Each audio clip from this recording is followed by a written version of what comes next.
the reasons we're so excited to share the no drama discipline approach with you is because it will give you the tools and the lens to see kids' behaviors differently and to know how to respond to them in ways that help you survive the moment, but also help your children thrive in the long run.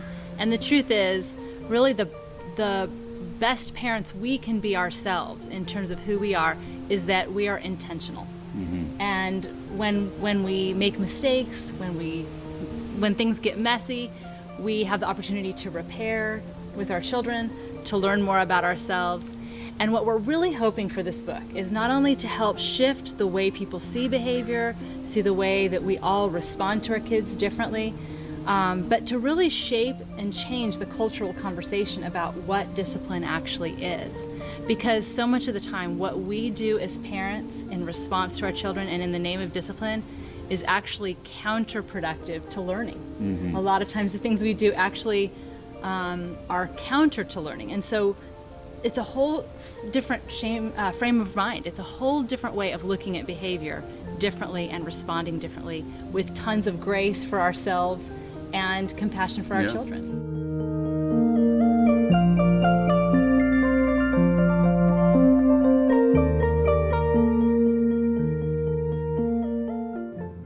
بینندگان درود به شما، به برنامه مام تاک خوش آمدید.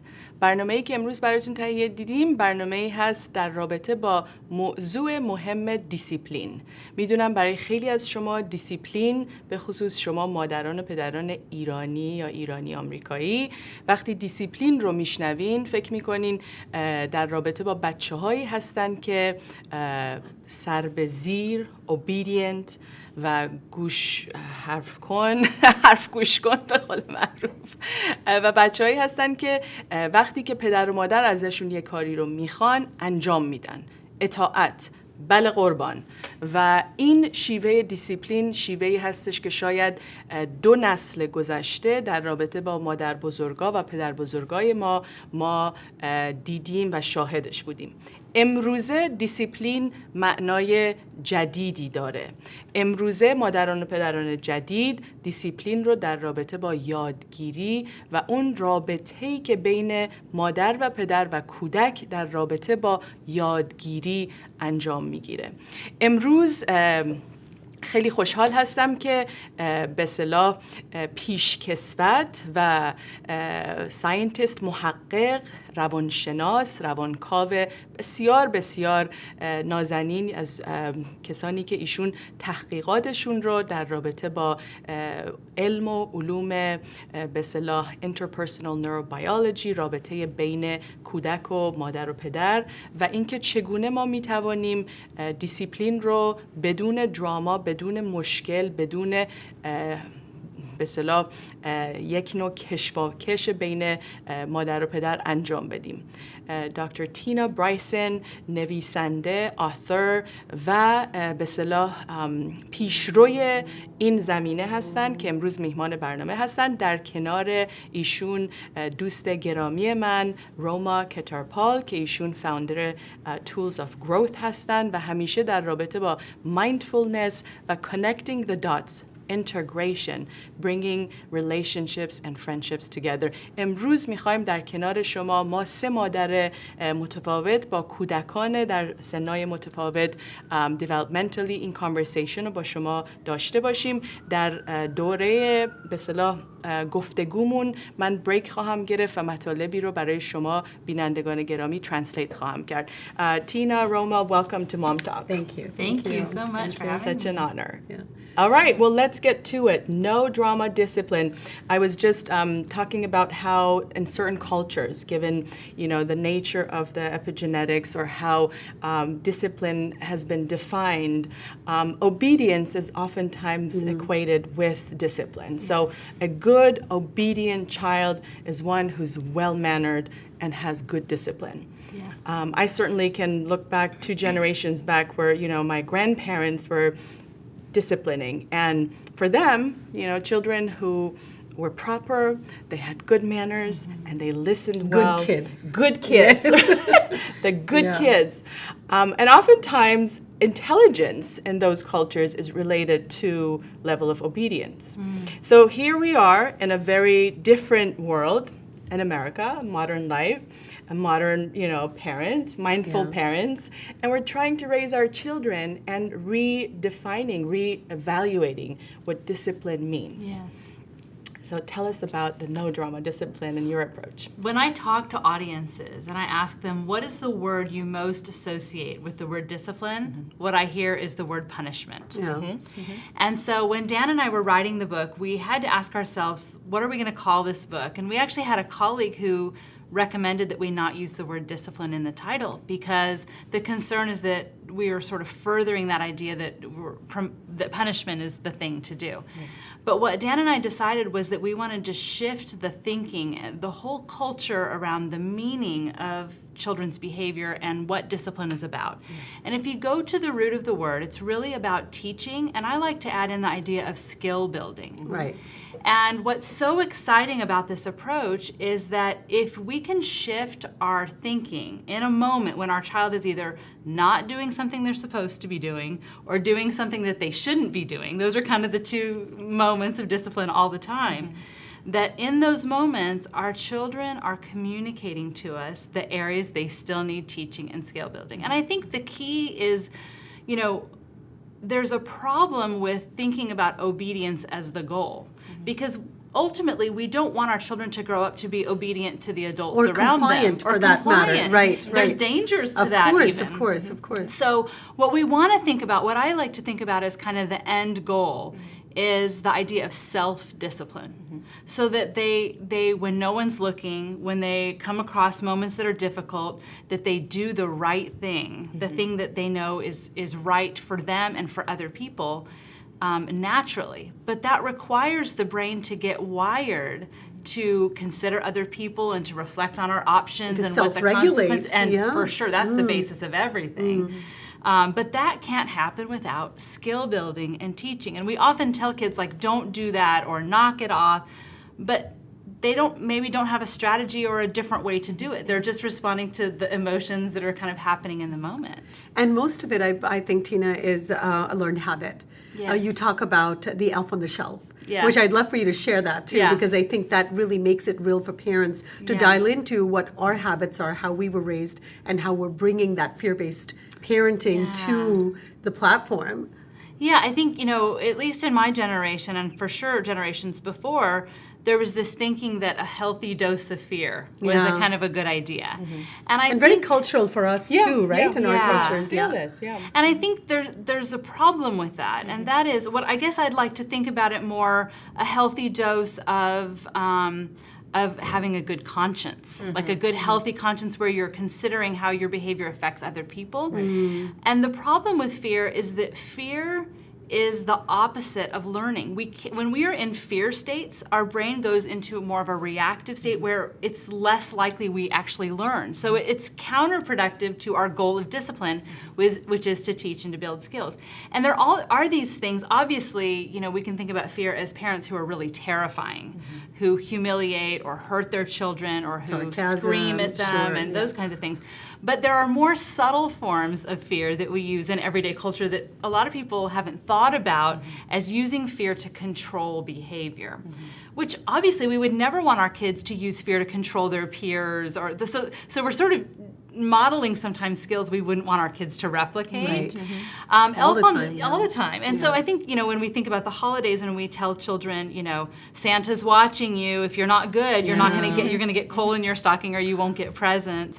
Or the elf on the shelf who's going to give this kind of report about good behavior and bad behavior. Or here comes the police car, the police car, or fire engine, right? Or one of the other subtle kinds of things we might do. And elf on the shelf can be fun if we use it in a fun way. But when we threaten our children, and we do it in kind of culturally accepted ways, like when we can't get our child to leave a store with us, and what we say is, okay, well, I'm leaving now, which is basically like threatening our child, like, I'm going to leave you in this scary place where I've already warned you there might be dangerous people. Right. So we use these fear-based things, and so the child may comply in the moment, but there's a cost to that. What it actually communicates to the child is, my parent's a little unpredictable, or they might be scary, or they use power and control to get me to do things, instead of doing what we know is so important for the developing brain, which is, I feel safe and that my caregiver is predictable most of the time, you know? And so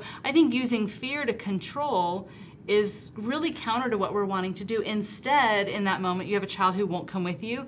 You do some reflective dialogue before you go in, or you have a plan, or you come up with playful creativity like, okay, as soon as we get back to the car, I'm going to tell you the funniest joke I know, or I'm going to start a story now, but I'm not going to finish it until we get back in the car. So we set ourselves up for success in more playful ways, because we do need our kids to do what we need them to do, whether they like it or not sometimes. Because we need to do what we need to do, right? And they're with us, so by default. Exactly. Yeah, what I noticed with our 3 children is the temperament plays a key role. So our son, he was born a certain way. He regulates very well. He very seldom has the, you know, his brain flipping. Flip your lid. Yeah, so he's just that kind of kid.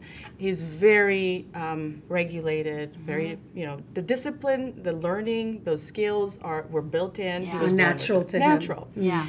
Our daughters, you know, different tendencies. So one, our oldest, she is more of a risk taker, but she has a huge imagination. She's innovative. She is expressive. She's all about the relationship. She's plugged in, but she likes to explore. She's that joyful, free-spirited kid who wants to go out there. And you hope, as a parent, you know, I oftentimes just hold myself back and I say, just like breathe, you know, it's okay. Trust She's gonna it's going to be okay. Trust and surrender. Yes. But there are times that I'm worried about her because she is a risk taker, and sometimes, you know, I want to protect her. I'm the parent. Of course. And so I do have these long conversations and repeat those conversations. I've repeated them for years now. Sometimes they work and sometimes they don't. When they don't, it's often related to her level of regulation. If she's worked or overscheduled or tired. And we both are. Oftentimes there's a parallel process. Those moments are the most challenging moments to discipline, because I want to be the teacher and calm and be able to, but it's hard. And my brain is, you know. I think one of the things... How do we bring it together? I think one of the things that's so important is if we really buy into this idea that discipline is about teaching and skill building so that they have those skills to do it for themselves, and that we're building the brain in that way, then before we move into a discipline moment, which can happen multiple times a day, to stop and ask ourselves, is my child ready to learn right now, and am I ready to teach? Because the brain is either in a receptive state or it's in a reactive state, right? Yes. And so... And I love the 3 questions that you say that can help you get started. What is it I want my child to learn here? What's going on behind the behavior? What's this really about? And what do I really want them to learn? The why, the what, and the how, and then how's the most effective way to teach it? So let's teach our audience, because we have viewers, young parents who are now watching. دوستان این لحظه it's a teachable moment. Dr. Tina Bryson, No Drama Discipline به شما یاد خواهند داد که چگونه در اون اوقاتی که شاید کودک شما، فرزند شما آمادگی یادگیری نداره و یا شاید شما باید evaluate بکنین و ببینین که آیا شما آمادگی دارین، ایشون آمادگی داره و چگونه دیسیپلین که یادگیری یا یاد دادن هستش، آموزش و پرورش هست، در اون لحظه شما انجام بدین یا انجام ندین. بنابراین ایشون به شما توضیح خواهند داد دقیق step by step و گوش بکنین که این مطالب رو بتونین در رابطتون با فرزندتون اپلای بکنین. So go ahead and teach our audience the way they can apply these skills into their parenting relationship. Well, I would say, the first thing we want to ask in the moment is your child receptive and ready to learn in that moment? And the second question is, am I ready to teach? So if we are in reactive states, or our child is in reactive states, or if you're dealing with a situation with siblings where one of them is in a reactive state, that is not the best time. And one of the most effective things we can do is to think about timing.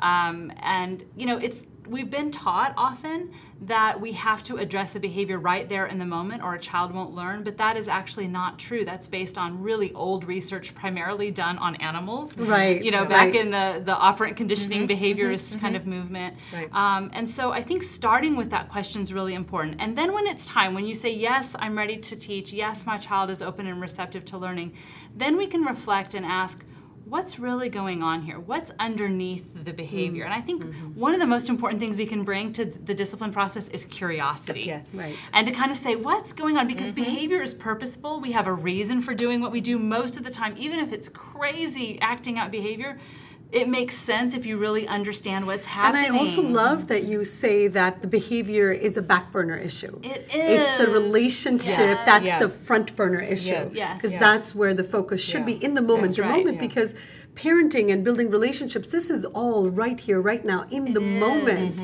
as you go along. And I think if we keep that perspective, Yeah. then obviously we'll have, we'll parent more effectively. That's right. Yeah. And I really believe that for the most part, most humans, but especially children, want to do well. And they do Yes. well when they can. And when they don't, it's because something is happening. And so I really believe that when children are falling apart and acting out, which often looks like really bad behavior. Right, It might right. look like, I hate you, you're stupid, really disrespectful. Or it might look like throwing something across the room or hitting a sibling. It can look like really bad behavior. That in those moments, our children have stress hormones pumping through their bodies. And if we think about times we feel out of control, it's pretty miserable. And what we know from the attachment research is that when we are in states of distress, that is when we most need connection and relationship. Right. So one of the ways that Dan and I are talking about this idea of that the brain is either in a receptive state or in a reactive state. We have a new book coming out in October called The Yes Brain, and we've been teaching this idea for a long time, but this is the first time it'll be written for us, is the idea that we can kind of monitor where our children are in terms of this reactive or this receptive state. And there are a lot of different people who have different versions of this, but the way I like to teach it is to think about in the middle, this what we call the green zone. And in the green zone, we're flexible and adaptive, coherent, we do what makes sense, energized and stable. That's from the river of well-being that's in the whole brain child. And so we're in a state of integration where even if we're frustrated or scared, we can still handle ourselves well. We can still make choices. And when we're in the green zone, our bodies are relaxed and our heart rate is kind of pattering along and we're breathing at a normal rate. And then there are two reactive states that we can think about. So that's the receptive. One reactive state is kind of, we think about a red strip above the green. So it's like red, green, and then I'm going to talk about blue. And in the red zone, this is hyper arousal. So our nervous system is dialed up. Our heart's beating really fast. Our muscles get really tense. Our face gets really intense. What is our brain doing at this point? Well, what happens is we're not really using our prefrontal lobe. Right. We're dropping down into subcortical or below the cortex into more reactive kind of reptilian kinds of states. We're not thinking. So what that means is the part of our brain, our frontal lobe, or what we call the upstairs brain, that regulates our body and our emotions and thinks about other people with empathy and has insight and makes good decisions and all of those things kind of goes offline. And Flip so, the lid. so Yes, we yes. move into fight, flight, and freeze. We act like we are under threat and our bodies take that on. You can see red zone a mile away. Kids are like, Yeah. right? And we sometimes red zone too. Sure, And it's of very course, of contagious. course, yeah. Beware, it's contagious. So that's one way, and that's where a lot of misbehavior happens. Right. The other is hypo arousal, which is the blue zone, and this is where we actually shut down and kind of go into collapse.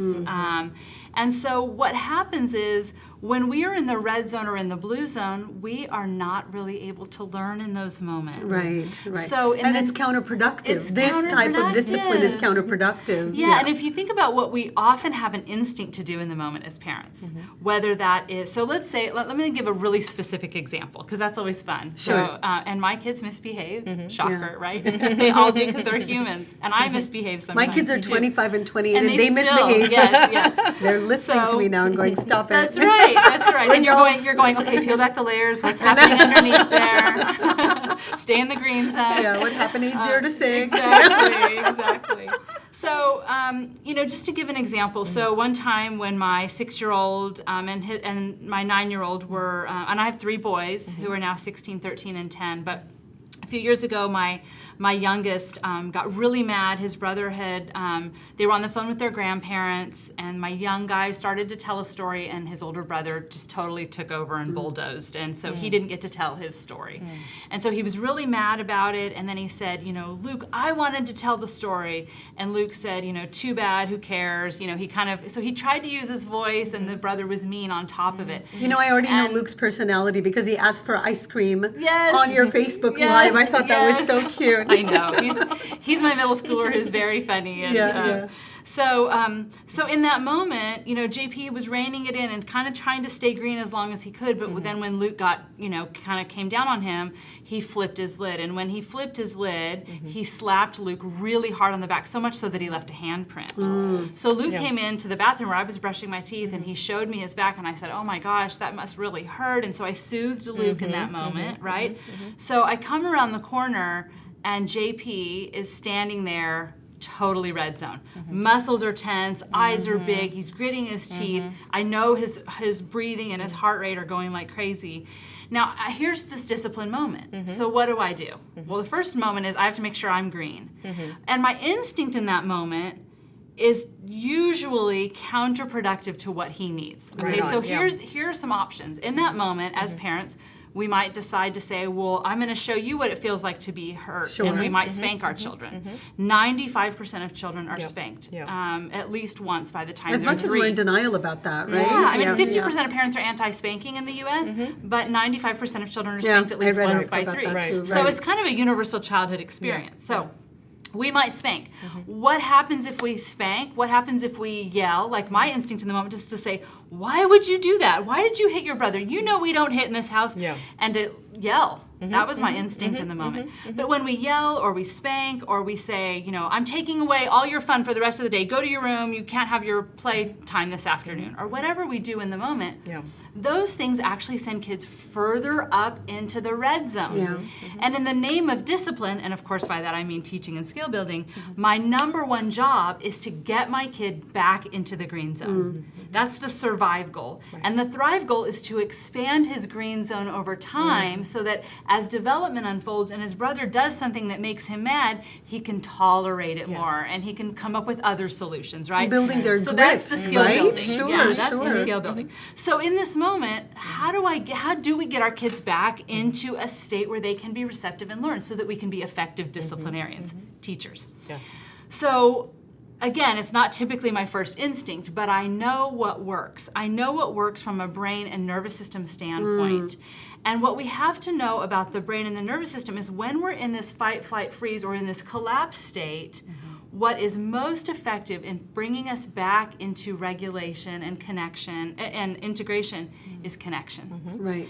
And when, as human beings, someone brings empathy and compassion to us when we're in our biggest states of distress, it turns down that dial of arousal. And so and emotional intelligence comes into play here too, right? Oh, we have to attune, and because sometimes we might be playful, but it makes our kid more upset, or those kinds of things.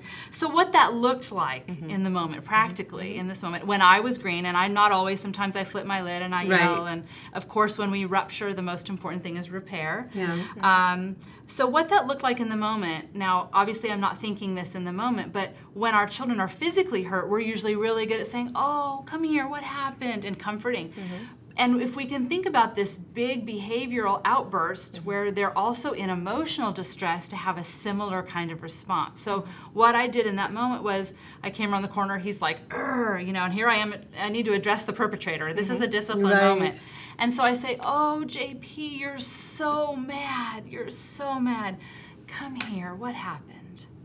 Another phrase I like to use is, you're so angry. What do you need right now?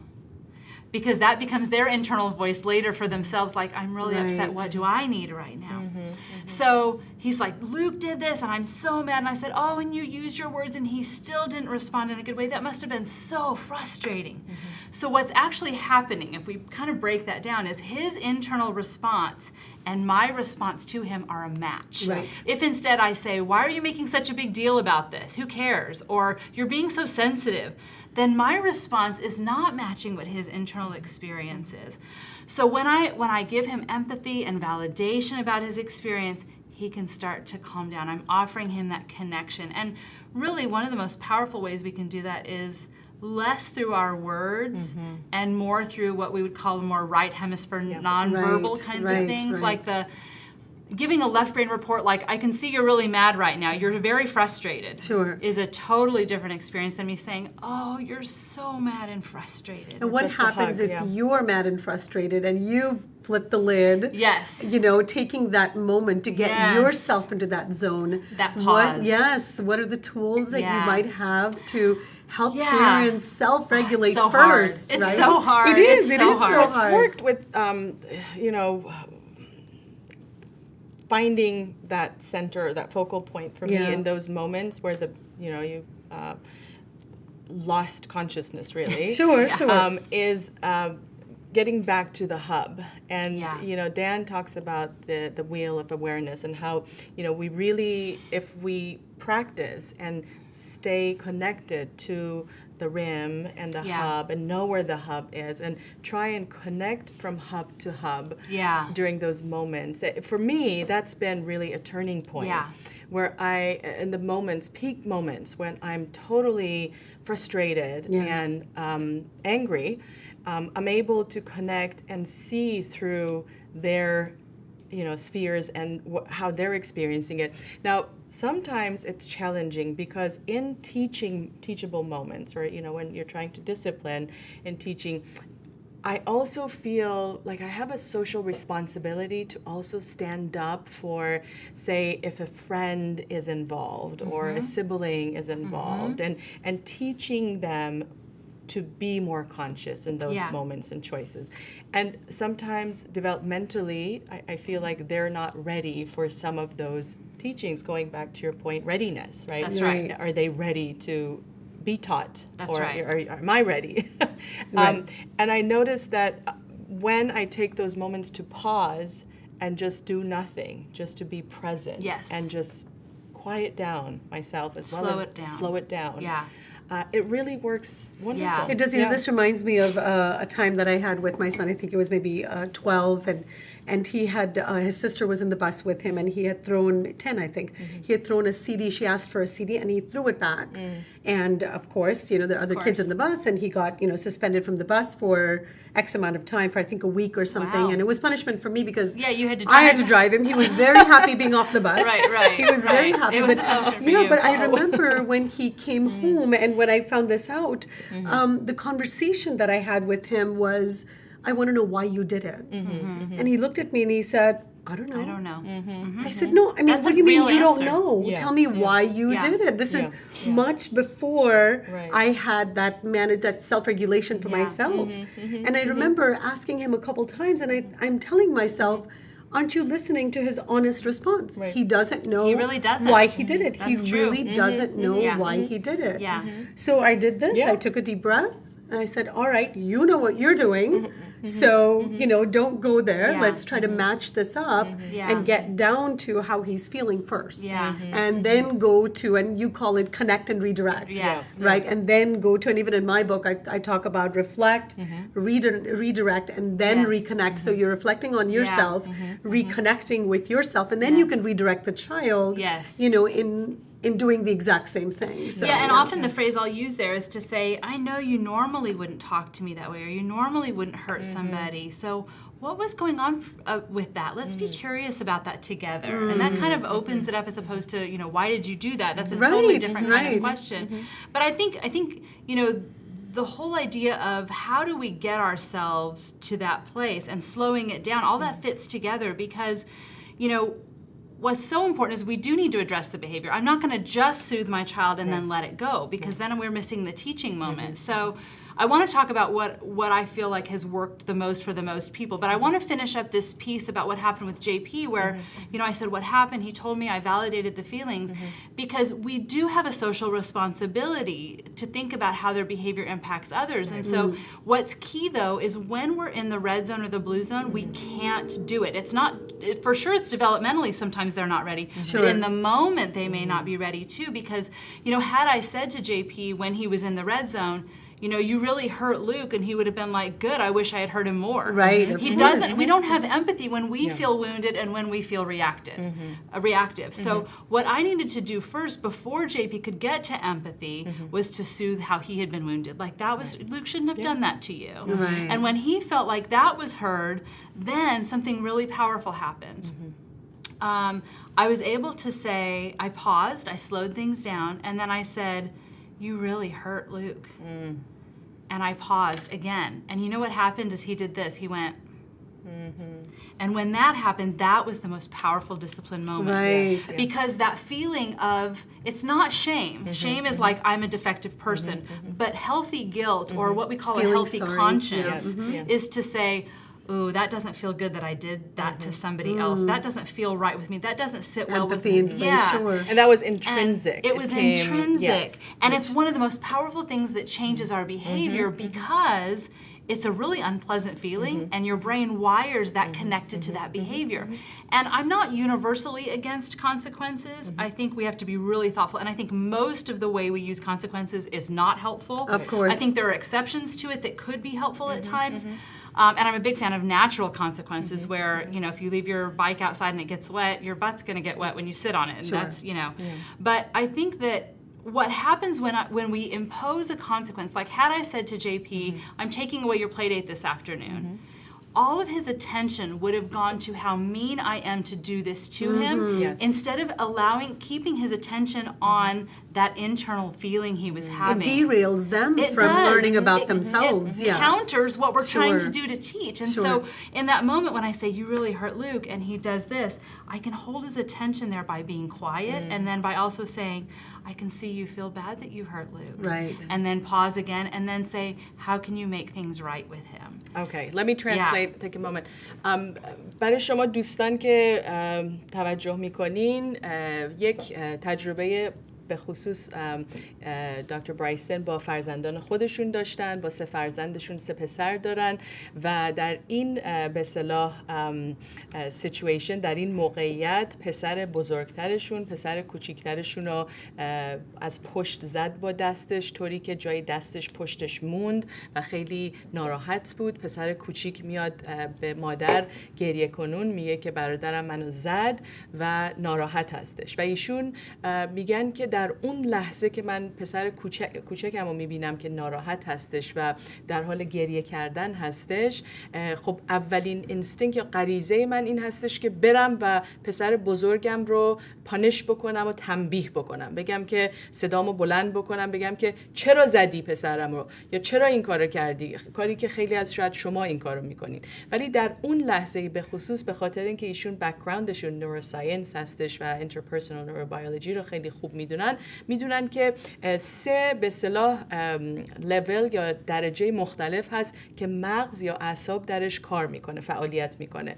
اون قسمت میانه که سبز هستش، گرین زون اسم این نقطه رو گذاشتن، اونجا کودک یا فرزند شما، نوجوان شما میتونه یاد بگیره، میتونه مغزش رشد بکنه، میتونه اون گفتگویی رو که شما با او دارین بفهمه و امپاتی تجربه بکنه و ببینه که رابطهش رو چگونه میتونه ایمپروو بکنه، رابطهش رو به صورت سازنده پیش ببره.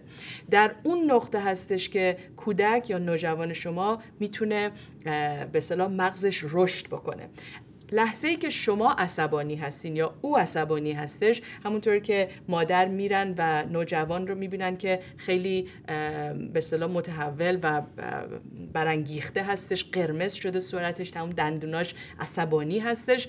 تو اون لحظه عصبانیت یا عصبانی یا جوشی به قول سلنگ صحبتایی که جوونا امروزه میکنن، جوشی شد طرف، تو اون لحظه یادگیری میشه گفت که غیر ممکن هستش، محال هستش. در اون لحظه که یکی جوشی هستش نمیتونه یاد بگیره. بنابراین کار مادر، وظیفه مادر این هستش که مغز رو آروم بکنه، به درجه سبز و یا اون متعادل و میانه بیاره. در اون پیشرو ایشون میره و نگاه میکنه، میرورینگ بهش میگه که میبینم که تو عصبانی هستی، ناراحت هستی، ولی در کنار اون شاید او رو در آغوشش میگیره، بغلش میکنه، آرومش میکنه و او این حس رو میکنه که دوباره با مادر کانکشن داره.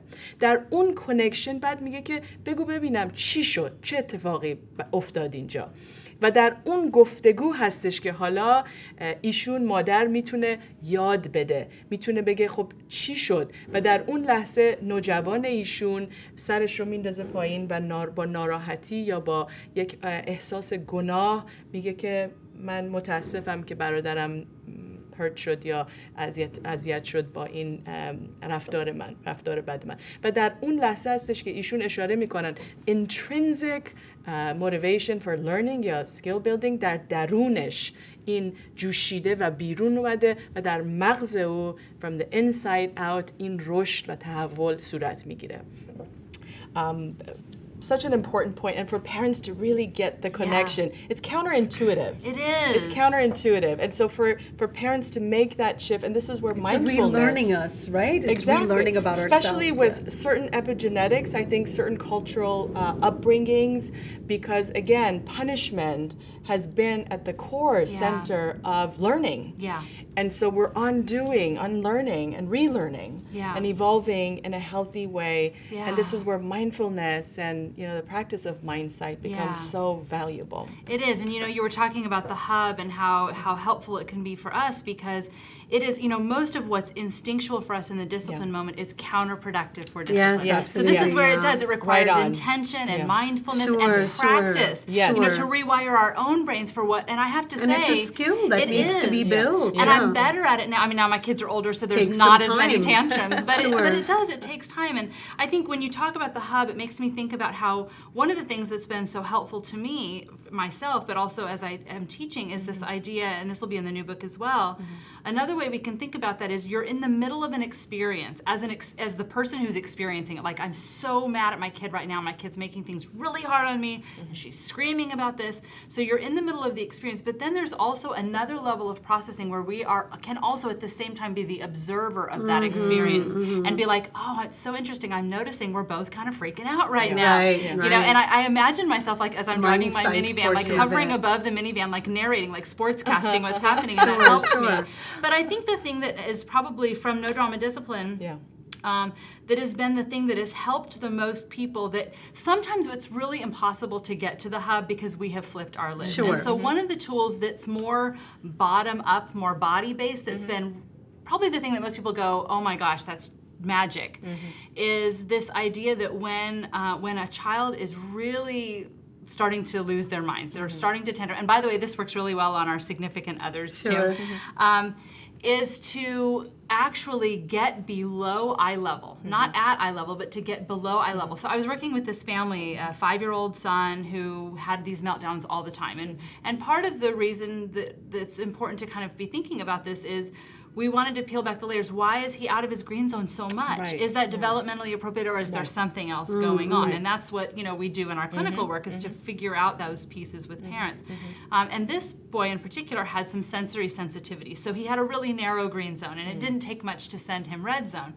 And his dad would get really red zone too, and so the boy would say, like, I want the red mug, and his dad would say, you can't have it, it's in the dishwasher, and they would, instead of co-regulating, they would co-escalate. And dad would scream and have a scary look on his face and an aggressive posture and yell, and that would send both of them into a lose-lose situation. So I started working with this family, and I said to the dad, how could we communicate to your child's brain no threat and connection and comfort? How could we do that in the most quick way? And I actually thought about my own dog, who had a trauma history. We adopted him, and I thought about this experiment. So I said to the dad, the next time your child is raging, I want you to sit below eye level in a really relaxed posture. I said, you won't feel like it, you'll feel like yelling, but I want you to just sit, lean back or sit with your legs crossed on the floor, and I want you to stop talking so much, and I want you to only say 2 things. Number 1, something empathetic, like you're really mad right now. I see that you're really having a hard time.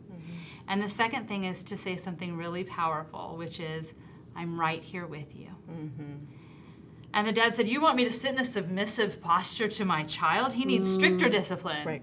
And I said, well, think of it as a strategic posture to turn down his nervous system. Which you talk about, this goes back to the whole brain child, where you talk about the emotional desert and the emotional tsunami. That's so right. if you're both in that emotional tsunami, then we're not going to get anywhere. That's exactly right. But something miraculous happens in this, and it's not just this family, it's thousands of families that I've heard from.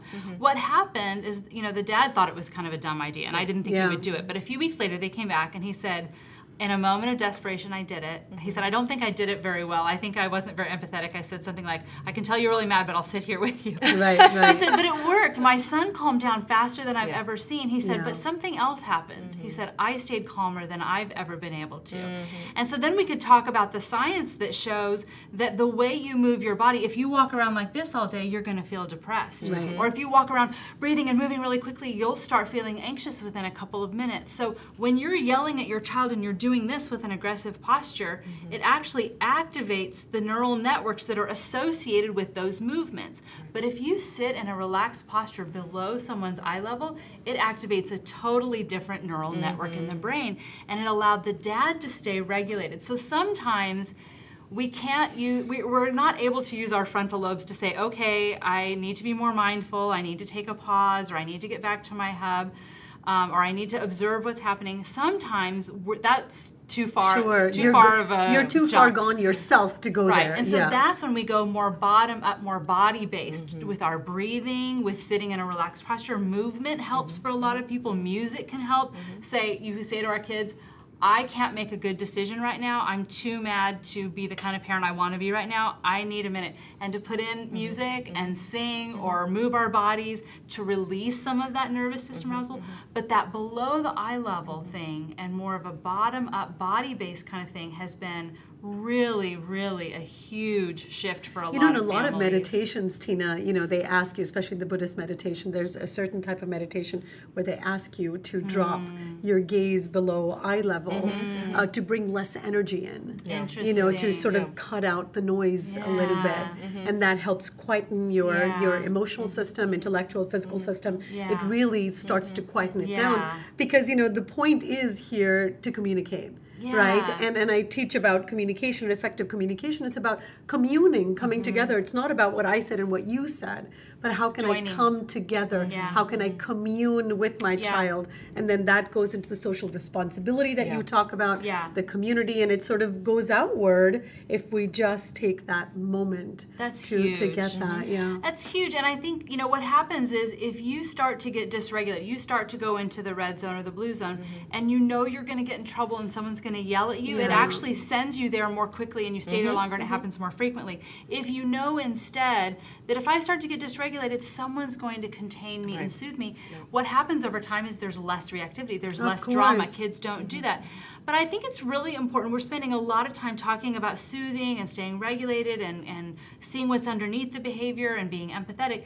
But we also, I think that creates a lot of fear in parents because they think, well, what about the behavior? What about this? And I think we have to also go there and say, all of this connection and empathy is what's priming our children's brains through connection and relationship to be receptive to the learning. So in that moment with JP, after I said, you hurt Luke, and he did this, and I say, you hurt him, then I could say, normally you wouldn't do this. This isn't typically what you would do. So what was happening for you? Well, I got frustrated, and what did that feel like in your body?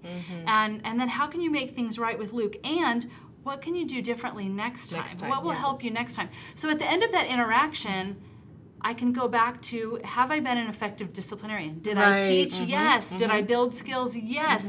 Did we talk about insight and empathy and making things right? then guess what? I'm done. I have addressed the behavior. You know, this ties in Right on. perfectly to what you say, have grace for ourselves and compassion for our kids. And I love that. And I you know, keep that in my mind in any relationship. You know, having that grace for yourself is that moment of self-regulation. And then the compassion for the children, really, you know, communing with them on how are you feeling right now. And also, I think giving yourself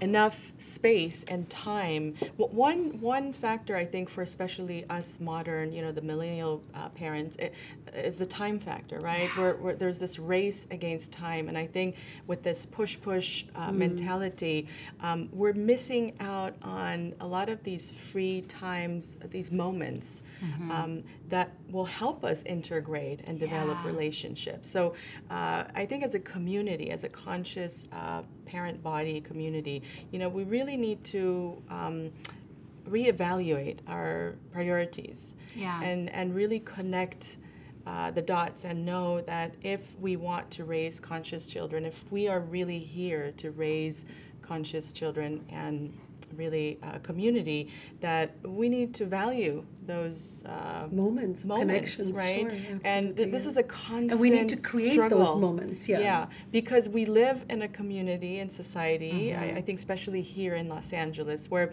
there is a lot of push for speed and multitasking and doing a lot.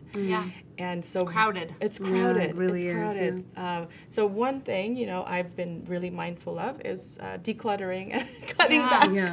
And then we have the Saying holidays, no. right? So, Saying no. So Tina, you know, here we are, holidays, right? You're organizing, you know, your organized life is out the door. Your schedules are out the door. The kids are out of school. And you've got your shopping list in hand and kids at tow. You know, what's your advice on how do you survive and thrive, right? Well, the first thing... And discipline. I mean, I think... And no drama. Exactly. Please, can you do all of this for our audience? Except you're going to be with extended family, so there will be drama, no doubt. But, I think you don't have to discipline them. That's right. That's where you observe. You You're just like, have to that's entertaining. you have to brew it inside of you. Mindfulness. And take it out on your kids, right? Well, I think, you know, when people ask me, what is the most, of everything you know, what is the most important thing you would say? I would say that there's two parts to it. The first is when our children are in distress, that's when they need us the most, to soothe and soothe and soothe.